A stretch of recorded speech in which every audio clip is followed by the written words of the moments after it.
Welcome back students. स्वागत है आपका मेरे यूट्यूब चैनल मल्ला सर क्लासेस में। तो बच्चों, आज हम देखने वाले हैं सॉल्यूशन ऑफ क्वाड्रेटिक इक्वेशन। तो क्वाड्रेटिक इक्वेशन को हमने इससे पहले जो था मिडिल टर्म स्प्लिटिंग से इसको सॉल्व किया ना। तो अगली एक्सरसाइज में जाने से पहले हम क्या करेंगे, अब हमें क्वाड्रेटिक इक्वेशन को किस तरीके से सॉल्व कर सकते हैं, एक फार्मूला हम इसके लिए ड्राइव करने वाले हैं। तो स्टार्ट करते हैं। किस तरीके से इसके लिए हम इक्वेशन बनाएंगे या क्वाड्रेटिक इक्वेशन को सॉल्व करने का जो फॉर्मूला बनता है वो किस तरीके से आता है उसको चेक करते हैं। तो हमको लिखना पड़ेगा first of all general equation of quadratic equation. तो आपको याद करनी है general equation of quadratic equation क्या होती है, which is a x square plus b x plus c is equal to 0। इस तरीके से हमने general equation of quadratic equation लिखते हैं ना। अब इसमें देखिए हमको ना कंप्लीट स्क्वायरिंग वाला फॉर्मेट यहाँ आपको थोड़ा सा याद करना पड़ेगा। तो हमको ये फॉर्मूला याद करना है। हम काम कर रहे हैं कि किस तरीके से एक फॉर्मूला हम बनाने वाले हैं क्वाड्रेटिक इक्वेशन को सॉल्व करने का। तो यहाँ हम याद करते हैं जैसे a प्लस बी का जो होल स्क्वायर है वो उसके लिए फॉर्मूला याद कीजिए, that is a plus b इसका होल स्क्वायर को अगर आप एक्सपेंड करेंगे तो किस तरीके से लिखेंगे, इसको आप लिखेंगे a स्क्वायर प्लस 2ab और प्लस कितना लिखोगे b स्क्वायर। इस तरीके से आप इस इक्वेशन को लिखोगे, which means a plus B का जब आपने स्क्वायर किया तो ये बना a का स्क्वायर प्लस 2ab प्लस कितना b का स्क्वायर, ये बना ना। तो a के साथ में a का कोफिशिएंट कितना है, a स्क्वायर का कोफिशिएंट कितना है 1, a b के साथ में कितना मल्टीप्लाई है 2 और b का कोफिशिएंट b स्क्वायर का कोफिशिएंट कितना है 1। इस तरीके से तो जब भी हम तो फर्स्ट ऑफ ऑल जैसे यहाँ आपको a स्क्वायर का कोफिशिएंट क्या है 1 है, a स्क्वायर का कोफिशिएंट है 1, तो उसी तरीके से यहाँ हमको क्या करना पड़ेगा, यहाँ अगर हम देखें तो एक्स स्क्वायर के कोफिशिएंट को भी क्या करना पड़ेगा 1 करना पड़ेगा ना। देखो a स्क्वायर के साथ में 1 लगा है और यहाँ आपको एक्स स्क्वायर के साथ में क्या है a है, तो सबसे पहला काम तो क्या करेंगे इस a को हटाएंगे, इस a को हम यहाँ से हटाने वाले हैं। अब इस a को कैसे हटाया जा सकता है, इस a को यहाँ से डिवाइड करके ही हटाया जाएगा ना। तो अब बात यह है कि डिवाइड क्या इतने में ही करेंगे या यहाँ भी करेंगे, यहाँ भी करेंगे, यहाँ भी करेंगे। तो हमको याद करना पड़ेगा अंकल वो हमारे है ना यूक्लिड अंकल हैं, तो यूक्लिड अंकल के अकॉर्डिंग हम इसमें डिवाइड करेंगे। तो उन्होंने कहा कि कुछ भी चीज़ अगर आप लेफ्ट में जोड़ते हैं तो राइट में भी जोड़िए, अगर कुछ यहाँ सब्ट्रैक्ट करते हैं तो यहाँ भी सब्ट्रैक्ट कीजिए, यहाँ कुछ मल्टीप्लाई कर रहे हैं तो यहाँ मल्टीप्लाई कीजिए, यहाँ डिवाइड कर रहे हैं तो यहाँ भी डिवाइड कीजिए। तो इसी तरीके से हम क्या करेंगे ना, ए से यहाँ डिवाइड करने वाले हैं। रीजन समझ में आया, ये क्या है ए स्क्वायर का कोफिशिएंट है 1, तो मुझे यहाँ आपको जो भी वेरिएबल है उसका कोफिशिएंट भी क्या चाहिए 1, तो 1 चाहिए तो यहाँ से a को हटना पड़ेगा, a को हटना है तो इसका मतलब डिवाइड करना है। तो मैंने यहाँ क्या लिखा, यहाँ लिख दिया है dividing by a both side. तो दोनों ओर में क्या करूँगा ना a से डिवाइड कर दूँगा। तो कुछ इस तरीके से बना, थोड़ा सा इसको तो डिवाइड करते हुए इसको दिखाते हैं। तो हमने लिखा a x square plus b x plus c upon a is equal to 0 upon a, ऐसा हुआ। नाउ सबको डिवाइड कर दो, तो a x square upon a b upon a x plus c upon a और 0 अपॉन a का कितना आ गया 0 आ गया। इस तरीके से अब देखो a से हमने a को कैंसिल आउट किया तो कितना बचा x square plus b upon a साथ में x plus c upon a is equal to 0। तो हमारे फॉर्मूले में इसको लेफ्ट में जाना होता है, तो आप चाहें तो यहीं से इसको क्या कर सकते हैं लेफ्ट में ले जा सकते हैं। तो अगेन फिर से हम इस फॉर्मूले को क्या करेंगे चेक करेंगे। तो a प्लस बी का जब होल स्क्वायर होता है, a प्लस बी का जब होल स्क्वायर है, यहाँ कितना है a स्क्वायर और उसके सामने कितना मल्टीप्लाई है 1। तो अगेन देखिए ये a स्क्वायर है तो यहाँ क्या बन रहा है एक्स स्क्वायर, तो दोनों में सिमिलरिटीज़ है, इसका कोफिशिएंट 1 है, इसका कोफिशिएंट भी 1 हो गया, ये काम हो गया। दूसरा वाला जो टर्म होगा, दूसरा वाला टर्म में क्या होगा a और b मल्टीप्लाई हो रहे हैं, मतलब कि दो टर्म यहाँ पर क्या हो रहे हैं आपस में मल्टीप्लाई हो रहे हैं, a और b इसका काम। लेकिन यहाँ पर क्या है, यहाँ 2 है और यहाँ पर को 2 नहीं है, यहाँ 2 है यहाँ पर 2 नहीं है। तो अब हम क्या करेंगे ना, इस फॉर्मूले को देखते हुए यहाँ पर को भी क्या करने वाले हैं 2 लाने वाले हैं। तो 2 लाने वाले तो केवल यहीं पर को 2 से मल्टीप्लाई और यहीं पर को डिवाइड करेंगे। देखो ना 2 से मल्टीप्लाई और 2 से डिवाइड करेंगे, वापस काटेंगे तो उतना ही रह जाएगा। क्लियर है ना, इस फॉर्मूले को हमको फोकस करते हुए चलना है। तो अगेन मैंने क्या किया, ये एक्स स्क्वायर आ गया, यहाँ आपको 2 से मल्टीप्लाई भी किया, यहाँ से 2 से डिवाइड भी कर दिया। ओके, ये b अपॉन क्या आ गया a, ये कितना आ गया x। इस पोर्शन को इसकी ज़रूरत नहीं है मेरे को, इसको पकड़ के मैं इधर ले चलता हूँ, यहाँ प्लस है ना तो इसको पकड़ के यहाँ ले आओ। तो कितना आ जाएगा माइनस सी अपॉन ए, माइनस क्या आएगा सी अपॉन ए। जिस तरीके से ये बन गया। ओके, अब देखो इसमें से जो फॉर्मूले के यूज़ हो रहा है तो इसको थोड़ा सा हम इस तरीके से सजा देते हैं। अब यहाँ ध्यान दो, तो इस फॉर्मूले में यह ए और बी का होल स्क्वायर, ए और बी का होल स्क्वायर, पहला है ए, पहला ये क्या हो गया ए का स्क्वायर, फिर क्या बन रहा है बी का स्क्वायर, बीच में देखो 2ab, मतलब कि ये ए बी कौन है, जो पहला टर्म है वो पहले आया है, जो बाद वाला टर्म है वो बाद में आया है, उसके साथ में कितना मल्टीप्लाई है 2 मल्टीप्लाई है ना, उसके साथ में 2 मल्टीप्लाई है। अब देखो इस फॉर्मूले देखो तो यहाँ पर क्या आने वाला है, पहला टर्म क्या होगा एक्स स्क्वायर, थोड़ा सा इसको सजा के लिखते हैं। तो हमने इसको क्या लिखा एक्स स्क्वायर प्लस 2, पहले मैंने लिख दिया कितना एक्स, पहले एक लिखा 2, एक लिखा एक्स, और बाकी क्या बचा है बी अपॉन 2a, ऐसा बच गया बी अपॉन 2a। ध्यान दें ये एक्स यहाँ को आने वाला है 2 ना, ये 2 आया, पहला टर्म ए, पहला टर्म एक्स और बी फिर आया बी, तो इसका मतलब अब जैसे ये 2 का 2 हमने यहाँ ले लिया और एक्स को ले लिया है, बी अपॉन 2a को एक साथ ले लिया, विच मीन्स अब इसमें देखो तो यहाँ बी है, यहाँ बी है, तो यहाँ इसके बाद में क्या आया बी स्क्वायर, यहाँ इसके बाद में क्या आया बी स्क्वायर, ये 2 की जगह में 2 है, ए की जगह में एक्स है, बी की जगह में क्या होगा फिर बी अपॉन 2a। इस फॉर्मूले के साथ में ना, इस फॉर्मूले के साथ में कंपेयर करने पर हमको पता चल रहा कि क्या है बी अपॉन 2a है, जो बी है बी के रोल में कौन है बी अपॉन 2a है। क्लियर हुआ, is equal to minus C upon A. यहाँ तक हम पहुँच गए, 2 से हमने केवल यहीं और यहीं मल्टीप्लाई किया। जब हम फॉर्मूले देखते हैं ए स्क्वायर तैयार है, ए स्क्वायर की जगह एक्स स्क्वायर, 2 की जगह में 2, ए की जगह में एक्स, बी की जगह में कितना है बी अपॉन 2a, उसके बाद क्या होता है बी स्क्वायर होता है, उसके बाद क्या होता है बी स्क्वायर। तो ये जो टर्म है ये बी का काम करेगा। अब हमको बी स्क्वायर चाहिए तो हम क्या करेंगे बी स्क्वायर से ऐड भी करेंगे और सब्ट्रैक्ट भी, बी स्क्वायर मतलब ये वाला जो नंबर है, ठीक है। फिर से क्या करने वाले हैं, दोनों ओर हम इसमें बी अपॉन 2a से ऐड भी करेंगे और सब्ट्रैक्ट भी, या तो ऐसा कर लो यहीं ऐड करो यहीं सब्ट्रैक्ट करो, या यहाँ भी ऐड कर दो या यहाँ भी ऐड कर दो। तो यहाँ लिखने वाले हैं एडिंग बी अपॉन 2a का स्क्वायर बोथ साइड, तो दोनों ओर ना हम इसको क्या करने वाले हैं ऐड करने वाले हैं। नाउ इसको लिखिए x square plus 2x b upon 2a, और उसके साथ में b अपॉन 2a का आपने क्या कर दिया होल स्क्वायर कर दिया, b अपॉन 2a का होल स्क्वायर कर दिया, इज इक्वल टू यहाँ ऐड कर दिया हाँ माइनस सी अपॉन ए, इस साइड तो सी अपॉन ए था, तो यहाँ भी क्या करेंगे बी अपॉन 2a का होल स्क्वायर। तो हमको ये कोई राइट नहीं है कि हम अपने मन से क्वेश्चन में कुछ भी चेंज कर दें, लेकिन हम इस तरीके से चेंज करेंगे कि कोई चेंज नहीं होगा। जैसे देखो इसको हमने ये दोनों ऐड तो किया ना, वापस इसको कैंसिल आउट करोगे तो उतना ही आ जाएगा, तो हमने कोई भी चेंज नहीं किया है। अब इधर पर आ जाते हैं, वापस आते हैं। अब देखिए अगर कोई चीज़ A square plus 2ab plus B square जैसी लिखी है तो उसको हम क्या लिख सकते हैं ए प्लस बी का, सो इसको हमने यहाँ से ट्रांसफ़र कर दिया। अब इसको फोकस कीजिए, ए अगर कोई भी चीज़ लिखी है A square plus 2ab plus B square, तो उसको हम मॉडिफाइड करके क्या लिख सकते हैं ए प्लस बी का होल स्क्वायर, इस तरीके से लिख सकते हैं। अब देखिए ए की जगह में क्या है एक्स ना, A square plus 2ab plus B का होल स्क्वायर, तो इसको भी तो हम एक फार्मूला सेट कर सकते हैं ना, इसको हम एक फार्मूले में सेट कर सकते हैं। तो क्या लिखेंगे x plus B upon 2a का होल स्क्वायर, ऐसे इसको लिखा जा सकता है।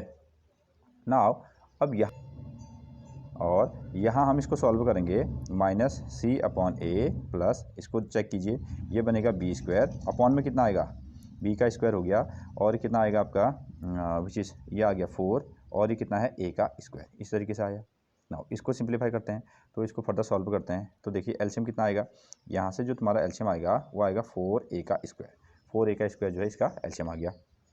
अगेन अब इसको हम लिख देते हैं, जैसे ये है माइनस सी है ना, तो ए से इस एलसीएम को डिवाइड करो, ए से इसको डिवाइड करोगे तो ए से ए कटेगा, कितना बचेगा 4a बचेगा ना, 4a बचेगा, ए से इसको डिवाइड करोगे तो ए कट जाएगा और बचेगा 4a इसके साथ मल्टीप्लाई हो जाएगा, तो कितना आएगा 4ac, हम इसको 4ac लिख सकते हैं, बीच में क्या साइन है प्लस है।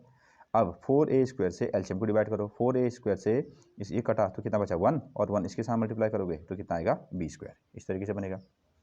नाउ और फर्दर इसको सिंप्लीफाई कर लेते हैं, तो x plus B upon 2a का क्या आएगा होल स्क्वायर, और इसको हम लिख सकते हैं B square minus 4ac upon कितना 4a का होल स्क्वायर, ऐसे लिख दिया, इसको पहले लिख दिया इसको बाद में लिख दिया। नाउ अब इधर क्या है, इधर है स्क्वायर, तो स्क्वायर यहाँ जाएगा तो क्या कर देगा इस पर रूट लगा देगा ना, तो इधर से इधर जाने पर क्या करेगा रूट लगाएगा, तो मैं इसको यहाँ से लिखूँ x plus B upon 2a, ये किया, और इज इक्वल टू यहाँ से हम लगा देंगे इस पर रूट, इस तरीके से बना देंगे। कितना आया b square minus 4ac upon कितना 2a का स्क्वायर, 2a का square. B square minus 4ac upon b square minus 4ac upon 4a square है, तो ये स्क्वायर था, यहाँ क्या लगा दिया रूट। जब ये रूट यहाँ से आया तो यहाँ क्या लगाओगे आप, प्लस और माइनस साइन, प्लस और माइनस साइन ना। तो ये भी आपको याद रखना है। इस तरीके से जब हम इसका स्क्वायर को यहाँ लाएंगे तो लगा देंगे रूट और साथ में क्या लगाएंगे, प्लस और माइनस साइन लगाएंगे। अब इसको पकड़ के इधर लाओ, तो ये है आपका x इज इक्वल टू, ये प्लस में था ना, इधर ले जाओ, माइनस b अपॉन कितना आएगा 2a, इसको पकड़ के यहाँ ला गए, प्लस माइनस और यहाँ क्या है root b square minus 4ac upon कितना आएगा 4a का स्क्वायर, इस तरीके से आएगा। क्या सिंप्लीफाई हो सकता है, बिल्कुल हो सकता है। तो x is equal to minus b upon 2a ये आया। और देखो ऊपर वाले का तो हम रूट नहीं निकाल सकते हैं, उसको हमने लिखा बी स्क्वायर माइनस 4ac लिखा अपॉन, अब 4a स्क्वायर का रूट निकाला जा सकता है, 4 का रूट कितना हो गया 2, a स्क्वायर का कितना हो गया a, इस तरीके से। अब यहाँ भी 2a है, यहाँ भी 2a है, तो हम इसको एक सिंपल लाइन्स पे ड्रॉ कर देते हैं। ऐसा हमने बना दिया, विच मीन्स 2a और 2a का एलसीएम लिया 2a आया, 2a से 2a को डिवाइड किया 1, ये 1 इसके साथ मल्टीप्लाई हुआ उतना ही आया, 2a से 2a को डिवाइड किया कितना आंसर आया 1, इसको यहाँ डिवाइड मल्टीप्लाई किया ये इतना ही आया, b square minus 4ac, b square minus 4ac। ये है हमारा क्वाड्रेटिक फार्मूला। इसको हम क्या कहते हैं, इसको हम कहते हैं क्वाड्रेटिक फार्मूला और Shridharacharya formula, quadratic formula and, अच्छा यहाँ आपको मुझे लगाना चाहिए प्लस माइनस ना, यहाँ प्लस माइनस है, यहाँ प्लस भी है माइनस भी है, दोनों साइन, हाँ प्लस और माइनस। इसको हम कहते हैं quadratic formula and Shridharacharya formula, इसको हम कहते हैं। तो श्रीधराचार्य वॉज अ मैथमेटिशियन, एक जो ऋषि थे हमारे भारत के, तो उनके नाम पर ये फॉर्मूला बनता है। बट अभी आपको बुक में कहीं भी उनका नाम ही आपको देखने को नहीं मिलेगा, हाँ हम सिंपली क्वाड्रेटिक इक्वेशन करके ये नाम देखने को मिलेगा। तो उनका नाम है श्रीधराचार्य जी, श्रीधराचार्य जी ये हैं। तो अब इस इक्वेशन की हेल्प से ना, अगर हम आपको कोई भी क्वाड्रेटिक इक्वेशन देंगे, तो कोई भी क्वाड्रेटिक इक्वेशन देंगे उसको आपको मिडिल टर्म में बनाने की ज़रूरत नहीं है। आप उसको किस तरीके से सॉल्व कर सकते हैं, ये फॉर्मूला लगाइए और सीधे सीधे आपको आंसर मिल जाएगा, किसी भी तरीके से क्वेश्चन होगा तो दिस वन। तो x is equal to minus b plus minus root b square minus 4ac upon 2a। Again अब यहाँ पर कुछ जो है ना, ये बी स्क्वायर माइनस 4ac के लिए एक नया नाम रखा गया है, तो इसको हम क्या कहते हैं डिस्क्रिमिनेंट। यहाँ से आएगा डिस्क्रिमिनेंट, डिस्क्रिमिनेंट तो एक वर्ड होता है डिस्क्रिमिनेंट, इसको लिखा जाता है कैपिटल डी, इसको क्या लिखा जाता है कैपिटल डी लिखा जाता है। और कैपिटल डी को हम लिखेंगे b square minus 4ac, b square minus 4ac। तो ये जो बी स्क्वायर माइनस 4ac है इसको हम कहेंगे डी, डी का मतलब क्या है डिस्क्रिमिनेंट। तो अगर हमको सिंप्लीफाई करें तो ऐसा लिख सकते हैं x is equal to minus b plus minus root D upon कितना 2a, इस तरीके से आप इसको लिख सकते हैं। हाँ अब ये हमको पता है कि क्वाड्रेटिक इक्वेशन है और क्वाड्रेटिक इक्वेशन में कितने वैल्यू होंगे 2, तो एक बार हम प्लस ले लेंगे एक बार माइनस ले लेंगे, अगर चाहें तो आप इसको अलग अलग लिख सकते हैं। तो एक्स इज इक्वल टू ऐसा minus b plus root D upon 2a, comma कीजिए माइनस बी, अब ये वाले minus value minus root D upon कितना 2a, इस तरीके से भी आप इसको लिख सकते हैं, इस तरीके से भी आप इसको लिख सकते हैं। तो फॉर्मूला है x is equal to minus b plus minus root b square minus 4ac upon 2a और इसको लिखा जाता है डी। ओके अब यहाँ पर जो हमको अगली एक्सरसाइज मिलेगी ना, तो उसके लिए थोड़ा सा देखते हैं।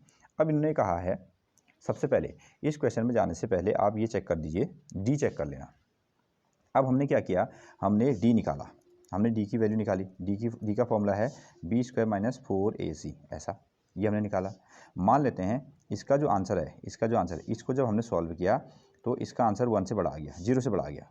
तो व्हेन ये क्या हो जाएगा, when D is greater than, तो हम इस तरीके से d is equal to b square minus 4ac check करेंगे। मान लीजिए d की वैल्यू क्या आ गई 0 से बड़ी आएगी, तो हम क्या करेंगे रूट्स आर रियल, तो इसके लिए हम वर्ड यूज़ करेंगे roots are real, real and unequal, unequal. तो सवाल ये है, ये क्वाड्रेटिक इक्वेशन है, क्वाड्रेटिक इक्वेशन को सॉल्व करने से जाने से पहले ही हम डी को चेक कर लेंगे। मान लीजिए डी की वैल्यू क्या आ गई, डी की वैल्यू 0 से बड़ी आ गई, तो दो आंसर तो आने वाले ही हैं, तो हमने कहा आंसर कहो या रूट्स कहो, तो इसके जो आंसर होंगे ना वो कैसे आएंगे रियल आएंगे, एंड कैसे आएंगे अनइक्वल आएंगे। ओके एक कंडीशन ये बनती है। आगे चलिए, अगर ऐसा हो जाए, हमने क्या किया D is equal to b square minus 4ac का आंसर निकाला और डी की वैल्यू 0 के बराबर आ गई, डी की वैल्यू कितनी आई 0 के बराबर, तब क्या होगा, तब हम इसके लिए वर्ड यूज़ करेंगे roots are real, roots are real.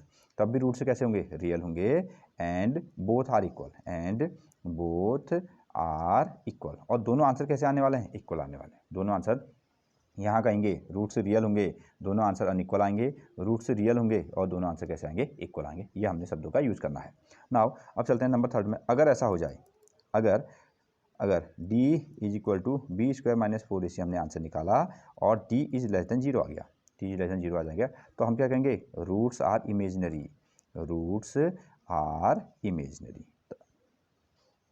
Roots are imaginary. तो हम कह देंगे कि रूट्स कैसे हैं, इमेजिनरी हैं, और तब does not exist, does not exist, तब हम क्वेश्चन को आगे सॉल्व नहीं करेंगे। तो एक तरीके से हम प्रेडिक्शन कर रहे हैं कि जब हम एक क्वाड्रेटिक इक्वेशन हमको दिया होगा और क्वाड्रेटिक इक्वेशन की वैल्यू निकालो हम कहेंगे, तो हम पहले ही उस वैल्यू को निकालने से पहले हम डी चेक कर लेंगे। अगर डी 0 से बड़ा आ गया तो हम कह देंगे भाई इसका जो रूट्स है ना वो कैसे आएंगे, रियल आएंगे, दोनों आंसर कैसे आएंगे, अनइक्वल, अनइक्वल, अनइक्वल आएंगे, दोनों अलग अलग आंसर आएंगे।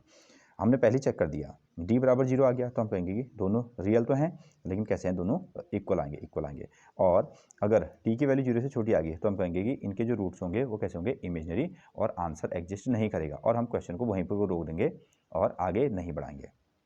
तो remember the thing, this is the quadratic equation, और सिद्धाचार्य फॉर्मूला ये आपके पास में है, और d निकालने का formula B square minus 4ac, और इस तरीके से हम इसमें कैलकुलेशन करेंगे। तो चलते हैं हम लोग एक्सरसाइज में, तो उससे थोड़ा सा आपको आइडिया आ जाएगा किस तरीके से हमने यहाँ पर ये फॉर्मूले को डिराइव किया है, वो आपको देखना है। अगर आप इंटरेस्टेड हैं तो फॉर्मूले को डिराइव यहाँ पर कर सकते हैं, अदरवाइज़ ये जो है आपका एग्जाम पर्पज़ के लिए नहीं होता। एग्जाम के लिए आपको ये नहीं कहता है कि आप ये क्वेश्चन को ना डिराइव करो, ऐसा नहीं आता है। बस आपको इस फॉर्मूले का यूज़ करके क्वेश्चन को सॉल्व करना है। तो x is equal to minus b plus minus root b square minus 4ac upon 2a, इस तरीके से। तो अभी चेक करेंगे। तो हम यहाँ को ले रहे हैं एक्सरसाइज 4.3 का ये पहला क्वेश्चन लिया जा रहा है। तो इसमें देखिए ये कह रहा है find the nature of roots of the following equation. तो हमको बहुत सारे क्वेश्चन दिए हैं, तो ये कह रहा है कि इन जो इक्वेशन है इनका नेचर, जो रूट का नेचर होगा वो कैसा होगा, वो चेक कीजिए। इफ़ द रियल रूट्स, अगर रूट्स कैसे होंगे, रियल होंगे, अगर एग्जिस्ट कर रहे हैं तो इसके बाद इनका क्या कीजिए, आंसर निकालिए, तब इनको आप फाइंड कीजिए, ऐसा हमसे कहा गया है। तो अब ऐसे वाले क्वेश्चन तो हमने पहले देखे हैं। ये क्वाड्रेटिक इक्वेशन है तो हम इसको मिडिल टर्म से स्प्लिट कर सकते हैं, तो हमको मिडिल टर्म से स्प्लिट नहीं करना है। अब यहाँ पर क्या करना है, ये फॉर्मूले से चेक करना है। तो फर्स्ट ऑफ ऑल आपको क्या करना है, तो पहले जो भी इक्वेशन दी है इसकी जनरल इक्वेशन लिख दीजिए। General equation a x square plus b x plus c is equal to 0, ऐसा आप लिखिए और कंपेयर करो। ए की वैल्यू कितनी आएगी, 2, ए इज इक्वल टू कितना हुआ 2, एक्स के बराबर है तो बी इज इक्वल टू कितना आएगा, -3 ना। फॉर्मूले में प्लस नहीं है, सॉरी फॉर्मूले में माइनस नहीं है, तो इसलिए जब साइन उठाओगे यहाँ से तो माइनस के साइन को पूरा उठाना है, ठीक है। तो सी इज इक्वल टू कितना आएगा आपका 5 आएगा। Again a is equal to 2, b is equal to -3, c is equal to कितना आएगा +5। इस तरीके से आपको वैल्यू मिली। सो हम निकालते हैं डी, और डी इज इक्वल टू कितना होता है, बी स्क्वायर माइनस 4ac, और वैल्यू रखो। डी की वैल्यू कितनी है, बी की वैल्यू है -3, यहाँ इसकी जगह पर -3 का होल स्क्वायर -4, ए की वैल्यू कितनी है 2, सी की वैल्यू कितनी है 5। अगेन इसको सॉल्व करो, माइनस का कितना हो जाएगा +3 का कितना हो जाएगा 9, और 5 2 जा 10, 10 4 जा कितना हो जाएगा 10 4 जा 40, ये हो गया आपका 40, और 40 में से 9 को माइनस करोगे तो -31। तो डी की वैल्यू कितनी आई, -31 आ गई। It means D is less than 0। D की वैल्यू कैसे आई, 0 से छोटी आई, तो हम क्या कहेंगे, जो रूट्स है ना वो कैसे हैं, इमेजिनरी है। रूट्स आर, शब्द यूज करेंगे, roots are imaginary, roots are imaginary, roots जो है इमेजिनरी हैं, और लिख देंगे does not exist, does not exist, ठीक है, डज नॉट एग्जिस्ट। अब इसका क्या मतलब है, देखिए हम ना, चलो इसको फॉर्मूले में रख के चेक करते हैं, वहाँ से और क्लियर हो जाएगा। हालांकि हमको क्वेश्चन को यहीं को छोड़ देना है और हम आगे नहीं चल सकते हैं, लेकिन थोड़ा सा इसको समझा देते हैं कि किस तरीके से बन रहा है, क्या कहना चाह रहा है ना। तो x is equal to, formula हमारे पास में ये सिद्धाचार्य फॉर्मूला ना, तो x इज इक्वल टू कितना था, -b plus minus b square minus 4ac upon कितना है 2a, और यही डी है, यही डी है ना।